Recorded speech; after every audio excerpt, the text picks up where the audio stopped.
The Tech It Up Talk podcast aspires to educate, inform, and inspire educators from teachers to school leaders on tips, tools, and resources to support the integration of technology into classroom instruction. You ready? Here we go. You're listening to Tech It Up Talk with Dr. Mac, your host with the most passion for supporting educators from teachers to school leaders with the integration of technology. Today's episode is all about change and how we champion it, how we lead it, how we use it to build thriving culture of innovation in our schools. And I am super excited to have my guest today, Dr. Tammy Hernandez, who is a passionate educator, a change agent, and of course, a contributing author to Get Your Tech Together, Rethinking School Culture in a Digital Age.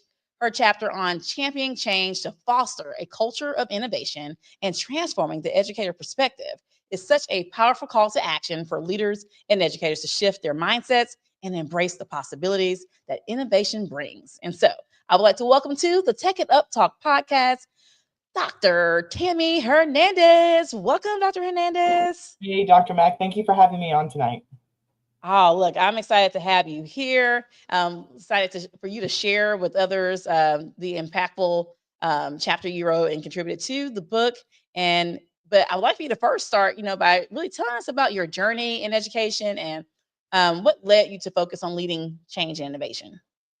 Awesome. So, when I originally went off to school, I was not going to be a teacher. I was going to be an architect, and that fell through. And I realized that I had a passion for really wanting to impact the world around me. And rather than, building buildings that would stand the test of time, I turned my focus towards the education of our youth.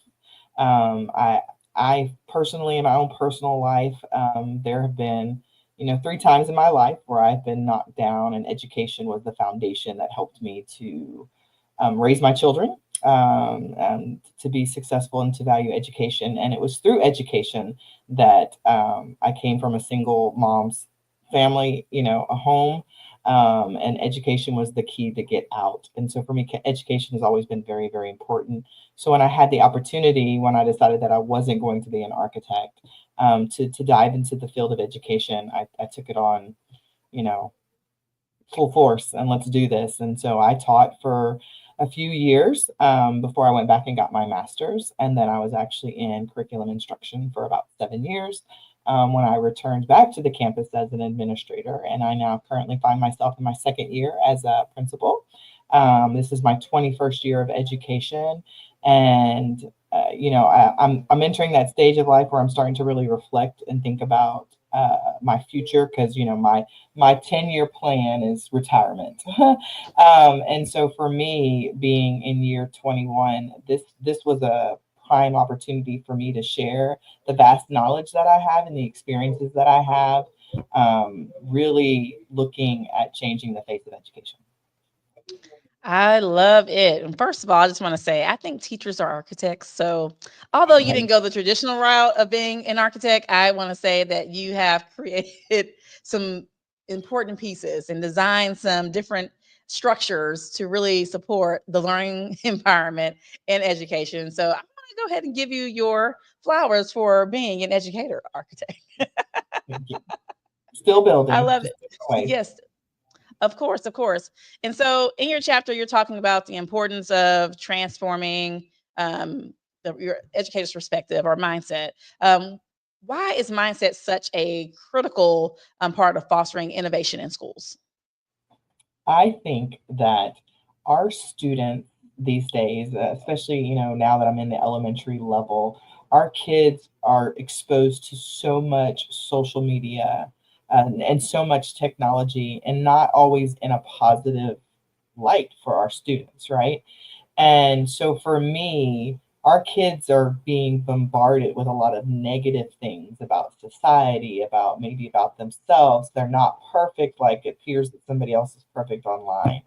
And so for me, we need to change our students' mindset to the mindset of being that, yes, it's difficult to learn and to be good at what I'm doing, but I have the perseverance or the grit to get through it. And that really is a mindset that they have to be able to realize that in order to achieve your dreams, in order to get where you want to go, it's hard work. And are we going to all fall down? Absolutely, we all fall down. But do we have the resiliency to get back up and say, okay, I fell short of the mark, but now I'm going to do something different so that I can hit that mark? And this kind of really kind of goes into like the basis of where I started with this particular chapter, which was part of my dissertation that talked about the inequity that happens in schools. And that a lot of times our kids are who are from marginalized communities, whether it's because of a language acquisition or it's because of a racial makeup, they're not given the same opportunities as other traditional students, right? And so they learn to develop this lack of the growth mindset, right? They figure it's fixed, like, oh, I'm just not smart enough. My teachers don't think I can do it, right? And so it's important that we have educators who understand the harm that can come from just by saying an offhanded comment or making a comment about a kid's how smart they are, how are, versus focusing on the effort that they do. And so for me, I need teachers who not only can teach that to kids, but that have the same mindset, because changing the face of education, just like any bureaucracy, is not easy, nor is it fast. And we still have a long way to go. And if you don't have that perseverance to keep chipping away at it, because that's what our kids deserve, then education is maybe not the right place for you. I I agree. I feel like there are some seats that need to go to sunset in various places because we're not doing a service for students and serving them if we're not in it to make that impact that's needed. Mhm. Some people are like, I only got 3 more years. I only got 5 more years. Well, that's 3 or 5 more years that we're wasting of someone's time that could be really made some impactful learning gains or impactful opportunities or learning experiences versus you riding it through, right? And so I Mhm. love that. So that is really important. What does it truly mean to champion change in a school or district? And how can leaders model this effectively? So I think that in order for any change to be effective, you have to have a leader who feels passionate about it and who understands the change process. A lot of times, teachers and students feel like school is kind of done to them, like they're just kind of like a cog in the wheel. And so for me to champion change, it really is about getting in the trenches with people and having those really like hard and tough conversations about what are your fundamental beliefs about education? What are your fundamental beliefs about what students are capable of doing or not doing, right? And then really understanding the why behind the change. And for me, education hasn't changed since the 1950s when we launched Sputnik. And we suddenly, educational system changed because we were behind the Soviets. Well, we're definitely not operating in the same world that we operated in the 1950s. And so to be able to champion that change, I have to be able to visualize where we're going, correct? And I have to be able to surround myself not only with people who 100% support me, but I also need that naysayer that's kind of like prime example, what we did in our school. I had a kindergarten teacher who was just totally against technology and being in kindergartners' hands. And she was like, when I came into her and asked her, I said, I want you part of this process as we, transform the way we do education in our school. And she's like, do you really want me on there? I was like, I really do. I said, I need your voice loud and clear so that we can work towards solutions. Because if as a leader, if I don't address the elephant in the room, right? Or the teachers who I know are resistant to that change, then they will become a stumbling block that we will never fully transform a school by. So we have to work towards not only finding my champions, but who are my naysayers, because a lot of times their concerns are valid. And once those concerns are out and open and we can have an honest and discussion and dialogue about it, then we can start to see things where how can we move together rather than apart. And I think that that's the most important thing about being a change of agent is you have to be not ego driven, that you can hear someone say, hey, I don't think this is going to work because of such and such and such. And if they Right. have a valid complaint or a valid reason for why they're feeling hesitant about moving forward, then that's a valid complaint that we then need to look at, because that communication if I have one teacher that feels that way, then I probably have a parent that feels that way. I have Right. another staff member that feels that way, right? And so to be that champion of change means that I have to believe wholeheartedly and passionately so that I can stay the focus, but I can't be so focused on this is my end result that I don't listen to all the banter going on around me because my path could change. But Right. I need to be clear of where the final destination is, and how we get to that final destination may change based upon the people that are helping with me with that change. But it's very, very important. It's not a top down thing.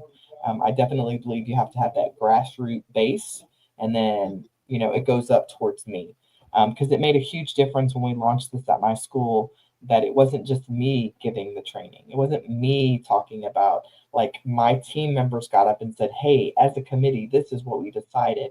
And I really Right. think that helped with a lot of the buy-in, because it wasn't just Dr. Hernandez doing this. And that's the other thing that's important about change, that I don't want it to be about me.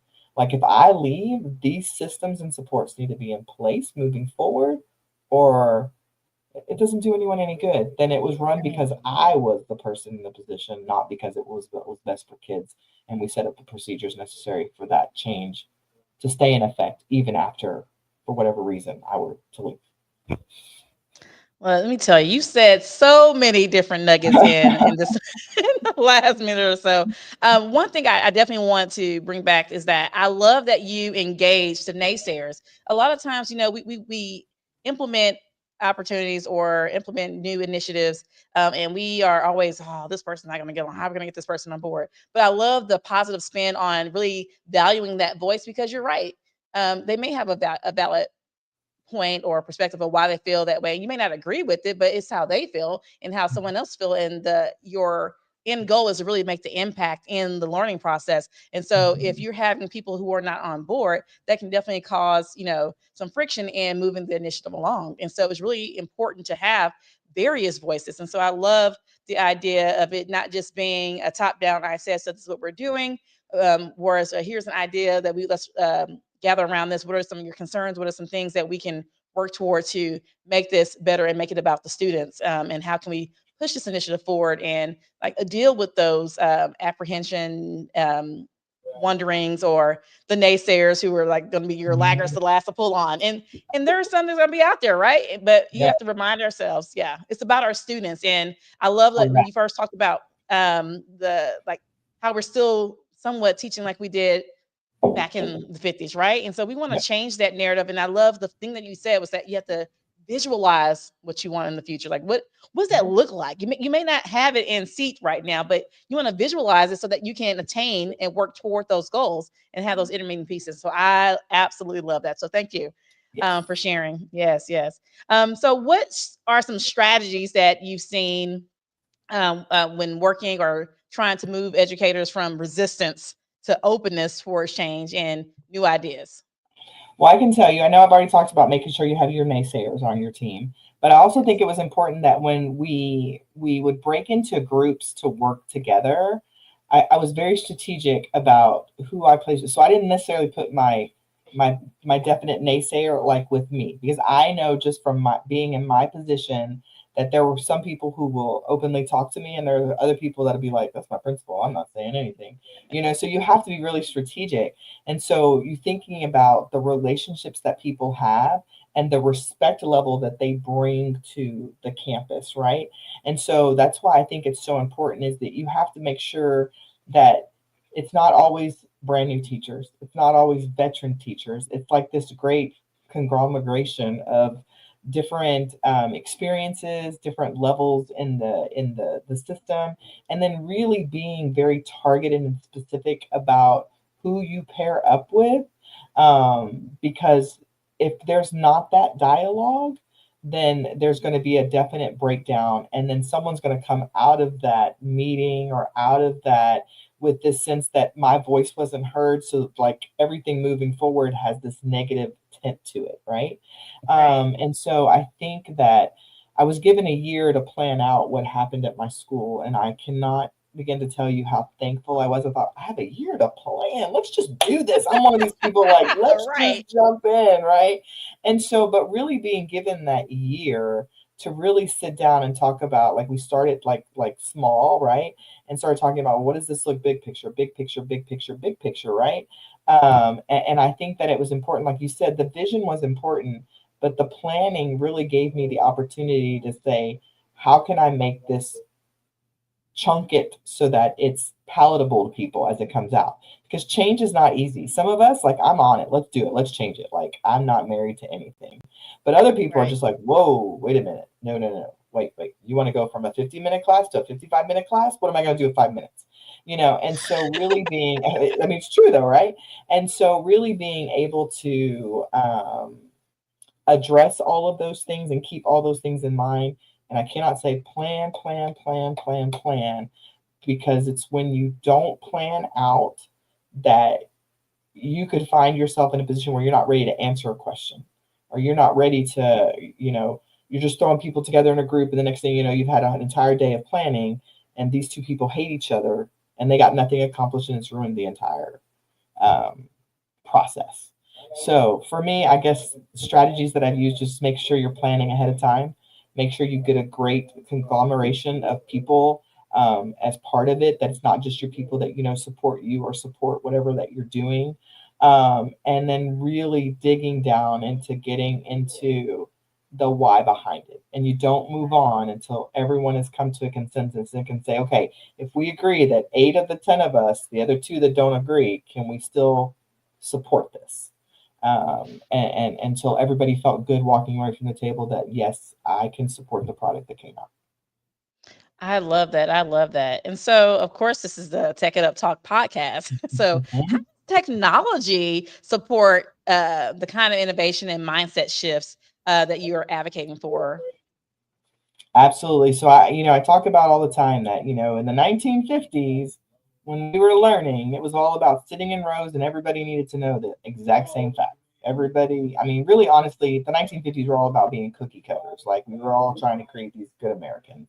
We don't even live in that kind of society anymore. Our kids are coming to us with different challenges, as well as different experiences that give them background knowledge that other students don't have, right?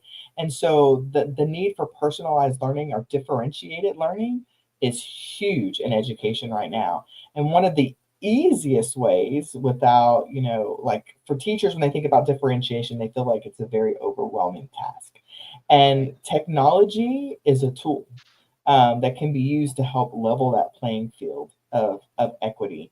In the chapter, I talk about the different ways between blended learning versus algorithms that help to tailor learning paths for students versus the blended or the flipped learning model. So there's all different ways to leverage the technology, and it really is about, like, I try to caution people is that don't just adopt one system, because kids are Right. going to get bored with it, just like they get bored with anything else.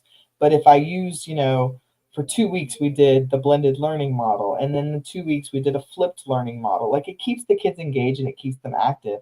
And all of that is possible because of technology. I mean, Right. prior to that, if your teacher wasn't directly in front of you and was telling you what you needed to know because you didn't have access to it at your fingertips, like, that's a totally different educational system than where we're going now. And I think about standardized testing, asking our kids to regurgitate material. Like, our kids don't find the value in that because they know that they can look it up and Right. find the answer, right? And so learning is changing, but the way we teach hasn't caught up to the way our kids are learning these days. And that's the Right. disconnect. And the disconnect that can fix that is technology and utilizing it effectively in the classroom. I love that. I'm the number one proponent of how we leverage technology as a tool. And a lot of times it's always, oh, I'm using a PowerPoint or the kids are on this program. And it's so much more than just putting kids on programs or and giving them access to a device. Like, you really have to be strategic and intentional with how they're interacting with it, how you're integrating it into your lesson and what kind of culture you're bringing around it and how you can really maximize your time with. I love that you're talking about personalized learning. And so not all of our students learn the same, but yet we, teach to the group as if everyone's processing and receiving the same. That's not the case. And so you have some kids who I say like the play school, right? They're not, Mhm. they're quiet, they're not disrupting class. They're engaging. They may do choral responses with the other students in the classroom, but they're not really getting it. They're passively engaged, right? And so I think the Right. technology lends itself to one, get real time feedback from what your students know and don't know, keep them engaged in the learning process, and two, really maximize the teacher's efforts into creating this learning environment to really capitalize on students' opportunities to get creative, critically think, communicate, and do all those things that we talk about. We want our students to be able to do post secondary education. And so I love that. Love that. Yes. Yeah. You were talking about that, and it makes me think about like the fact that our, you think about our kids who are really bright, and you think about how much time do those kids have to sit and wait for their classmates to catch up to them, and how Yes. boring school can be, right? So like there's two sides of this pendulum. I know a lot of people think, oh, we got to think about all our kids with all these gaps. What about all these kids with all of our strengths that are Hmm. being held back because they're not able to move forward in their proximal zone of development, because that's not where the teacher is teaching to. And so that's why, to me, technology is like both sides of the pendulum. Like a kid who is like brilliant in algebra, let him move forward. And personalized learning allows them to move forward at their own pace. But this kid may struggle with writing a paragraph. So let's do, 20 minutes of math because the kid gets it. Now let's spend an hour on writing. In a traditional classroom, you can't do that. Like the kid has to keep up with whatever the teacher says the pacing is, right? And Right. that may not suit their needs. And so that's where you talk about how can technology be leveraged? Well, it can be leveraged to address both the learning needs of both those students, whether they're struggling or they're advanced in something, and continue to keep them moving so that everybody's learning at the same pace, but learning different things, because that's what Right. their strengths or their challenges are for that particular individual student. And our differences between kids is grown so much in the 21 years I've been in education. Like, not the same set of kids that came in 20 years ago versus where we're at now here, year 21. There's definitely a huge gap. Um, and the technology is the easiest way, and to me the most mind saving for teachers. If they learn to utilize the technology tools, it can save them vast amounts of time. Oh yeah. um, I always tell the story like when I used to teach chemistry. I taught chemistry for 8 years before I got into ed tech. And one of the things that really helped is when I started leveraging technology is that I started maximizing my voice or and doing small things. I wouldn't say I was like hitting it heavy with the ed tech in the classroom, just start kind of dipping and dabbling into different things, but I found myself maximizing my voice a lot. And I remember back when I don't know if you remember Edmodo, when Edmodo first came out, like a learning management system to kind of help. I would really rethink how to engage students when coming to the classroom. And so that could be like how we can get started. You talked about those 5 minutes. Well, I mean, we lose instructional minutes all the time in trying to all teach the same way and expect students to get it, or a student didn't get it here, and we're not really maximizing the time. And so, one of the things that kind of helped me move into the tech space was that I would record myself on what my expectations were to get class started, and then have like an agenda of items that were in already placed in Edmodo, so they didn't have to wait for me to start class. So I'm already yeah, gaining instructional minutes back just by setting up the foundation that this is my expectation. Now I can deal with little Johnny who's coming to class late. I can deal with little Sarah who may not be following the instructions, or the all the moments that we go through, right, in education, because it's never a dull moment for never. sure. Never. And so that really helped me to really see how I can really amplify my voice, maximize my time, and design personalized learning experiences. And so I started, even talked about language acquisition, leveraging it. I mean, I'm not bilingual, but I know that I had students who were, and so I could also leverage that tool as a feature to help with giving instructions in both languages. And so that way they didn't have to feel set behind and what the expectation were, or try to wait for a partner to figure out what was going on next. And so it helped me with even being able to maximize my voice in multiple languages to get them set them up for success just as much as a student who was monolingual was able to. And so I love that, love that. Yeah. So And you made me think about, because when you talk about change, like it what we propose when we add technology to the classroom is changing the way like we learned right in school, and I'm even seeing teachers who are coming out of teacher education programs that aren't prepared for a blended learning environment either, right? And so things are trying to catch up to us. And when you were talking about the need for students, the most powerful person in that classroom is the teacher. But if you're like I always tell teachers, I said when you're going around and you're hitting one student, one student, one student, you're doing whack-a-mole. That is not the most effective use of your time. But if your kids are on technology, and I can easily see the data shows these 4 kids have been stuck on this lesson now for 15 minutes, they've not progressed. I'm going to stop right there. I'm going to pull those 4 kids in, and we're going to help. Like, what's the hang up? What's the cause? Rather than it being, oh, I have to wait till they turn their homework in, then I gotta grade it, and then I gotta look at their grades, and I gotta decide. So, like when you utilize technology in the classroom, it allows the teacher to be more specific and more targeted about what that student needs versus teaching to what you think the masses need. And Right. that's the big hiccup in education right now is we are still teaching to the masses, and our kids are so they're not close together. They're not cookie cutters anymore. And so that may appeal to maybe a third of your kids, but who wants to explain to a parent, well, a third of my class is going to be successful because this is the way that I teach.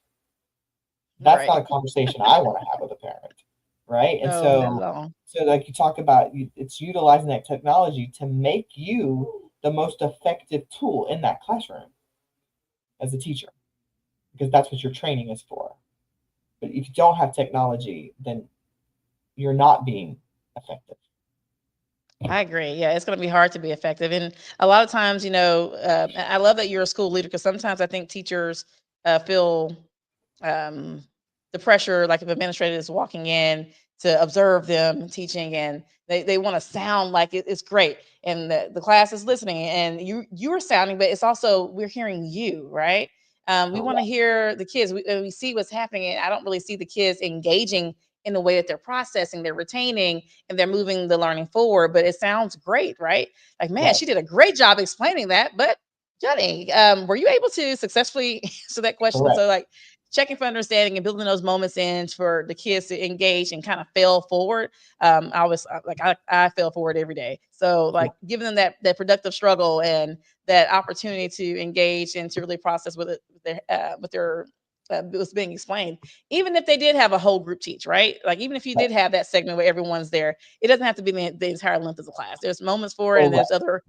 there's days for it, right? And then it's like really leveraging and rethinking how we're reimagining the time and space that we're dealing with students. And I always joke because like my daughter could be absent from school for a day. And if she can make up, a day's work in 10 minutes, then like what does that say to what she missed during that school Correct. day? Correct. Yes. Yes. Like, get this done. Yeah. So I love it. I love it. What advice would you give school district leaders or school leaders like yourself who want to spark innovation but really face barriers like fear, tradition, and lack of buy-in? Okay, so I'm gonna start off with just saying I'm gonna go with the tradition, because Okay. that is what I'm at a school that seems like everybody in the district has worked at this school, and like that's how we've always done it. Please done things right. And I know, and I've had to selectively fight up against that, because of course you don't want to throw out all the tradition, because traditions are good for some things, but at the same time I always tell them, okay, so what we're doing is like, oh, what we're doing is good. I was like, well, I'm not okay with good. I want to be great, right? And Right. so sometimes tradition doesn't lend itself to being great, right? Innovation does, creativity, right? And so I'm thinking, like, why do we want to just settle for good? We want to be great. I want to be the number one school in the district. I don't want to be the last one in the district, right? And if we continue to do what we're currently doing, like, we're not going to get any different results. And Right. the other thing, so that's how I feel about tradition. Like, yes, tradition is valuable, but at the same time, you need to really consider it. Is this a tradition that benefits the students, or is this a tradition that benefits the adults?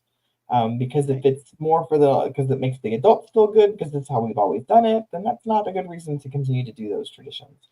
When it comes to fear, I wouldn't say I'm fearless. By all means, I'm not. But like, our kids deserve the best, and they come in, you know, parents send us the best that they have, and Right. they're entrusting us that we have the proper skills and tools to educate their child. And so for me, I can't be scared about trying something new that the research shows works, because is it fair to that kid to lose out on a year's worth of growth because I'm going to continue to teach the way I was taught, which we know is not effective? And so, really, combating that fear with, like, what does the research say? What is it? A lot of times for teachers who are your fearful ones, once they start to see other people get results, then they're like, oh, well, what are you doing? So that's when it's also important that you have that grassroots effort, so that you have that person who's having the success. And when they start to complain, you say, hey, I want you to go have a talk with so and just see what they're doing and how it's working for them, right? And so you start to develop that. Yes, there's fear, and it's okay to have fear, but we can't let that fear stop us. Just like we tell our kids, just because you're scared doesn't mean you can't come to school, right? And then the last thing, the lack of buy-in, that goes back to what I said originally, and that's making sure that you are surrounding yourself with not only people who support you, but people who are not necessarily gung ho about your vision and your passion.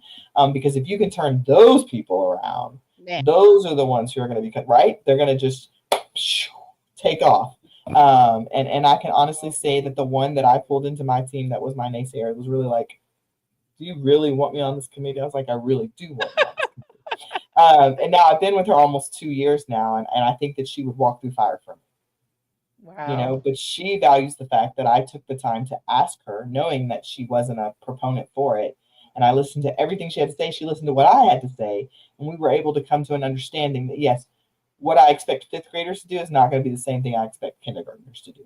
But Right. can we utilize technology to teach kindergartners better? Absolutely. Yes. Yes. Oh, I love that. I love that. So I want to thank you for, of course, joining me today. And if there was one key message or first step you would like for listeners to walk away with when it comes to championing change and building a culture of innovation, what would it be? I would think that you have to be approachable. If you don't walk the walk all the time, where you're asking for input from your people, where you're saying, what can I do to help? You don't have that servant heart for what you do, um, you're not going to get anywhere. If you don't, or you're not truly passionate about the vision, and you're not willing to say, hey, this is what I'm passionate about, and I know I don't have all the answers, but together we're more powerful. I think as long as you approach any type of change with that kind of attitude, and you make sure that you take the time to plan out what it's going to look like, because there will be naysayers and you can't just shut them down. You have to be prepared to answer those questions, and you have to be prepared and passionate, but see things in reality as well, and be Mhm. open to being approached and listening to what other people have to say. Because I'm a firm believer that alone, yes, I'm smart. I have a doctorate degree to prove it. But I am so much more powerful when I have Dr. Mack on one side talking to me, and another author from the book talking to me. We're so much more powerful together than we are separate. Um, so that would be my number one thing. You've got to be approachable, and you've got to walk the walk all the time. Because if you don't, they're going to find it and they will call you on it. I love it. Well, thank you so much, Dr. Hernandez. It has been a pleasure having you on to share your wisdom and passion for creating cultures of innovation. I think that you've gave some very fruitful information for our listeners today, and that I'm sure they're going to find value in. And so, of course, your chapter is a must read for anyone ready to lead boldly and with meaningful change and really make an impact in their school communities. And so, I definitely want to encourage those who have not got a copy yet to make sure you go get a copy of Get Your Tech Together, Rethinking School Culture in a Digital Age. And again, thank you, Dr. Hernandez, for joining the conversation today. And Thank you, listeners, for tuning in to the Take It Up Talk podcast with Dr. Mac, where we explore how to level up learning with technology. And until next time, I want all to keep innovating, keep inspiring, and keep leading with tech.